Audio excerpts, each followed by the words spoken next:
7. We're off to Miami now. Jeff Dudas has the latest stories from underwatertimes.com. Hello, Jeff.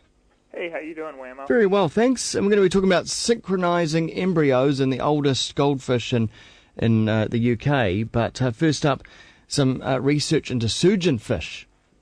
Yes, Portuguese researchers have been hard at work studying surgeonfish and cleaner wrasse. And it's commonly known that fish have other fish that come along and clean them to pick off parasites and dead skin. Yeah. But these researchers have found another mysterious behavior that they've honed in on, and they think that the surgeonfish are actually receiving some pleasure out of this interaction. So this really has some intrigue. They were looking at these cleaner wrasse, and they noticed just besides cleaning them, they were actually doing this sort of pelvic rub with their pelvic and pectoral fins, and going backwards and forwards on the surgeonfish. And so they started looking at this, and it sort of prompted them to look at the steroid cortisol, which is known to as to be an indicator of relaxation. And after this behavior, they noticed that these levels were lower in the fish once given the quote-unquote back rub. So they think that besides feeling pain, that these fish are actually feeling pleasure from this activity. Wow. So I suppose, there would need to be some benefits to what they were doing, really, I suppose, because they're helping out the larger fish, aren't they? You would think so. So just beyond sort of a quick clean, they're also getting a little bit of a good feeling. So they're saying this also may want to lead you, if you happen to have a surgeonfish in an aquarium, to maybe throw in a cleaner wrasse just to keep things going along well. Yeah.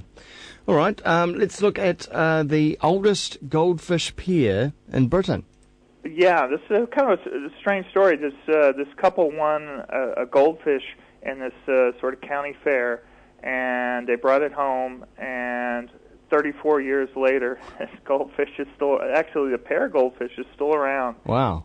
They won them as a prize in 1977, and they've had them in a tank, and along with all the other pets. They said in the meantime that they've gone through 4 cats in the same time, but the still pair of goldfish are still around. Amazing, because I've owned a few goldfish in my time, not recently, but I could never get them sort of past a year or 2 years.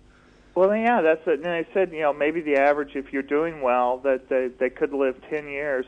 They said they haven't done anything particular to these goldfish. They feed them, and of course they keep their tank clean. They say one thing, after it's decades now. They said that they have noticed some changes, that the goldfish are starting to turn gray. And, as you would. And another thing, they don't dart around the tank the way they used to. I'm sure they don't. Yeah. So that they perhaps are showing some signs of age, and the authorities who keep track of such things, they say these are the oldest pair of goldfish, or oldest goldfish in all of Britain. And if you're asking, what's the Guinness World Book of Records, they say a goldfish named Tish lived to be 43 years old. Wow. He died in 2005. So actually some quite a long time still to go on this pair.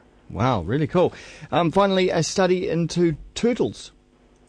This is Australian researchers. We're out looking at freshwater turtles, and this is always one of these things. With reptiles and turtles, they dig this nest and they lay the eggs.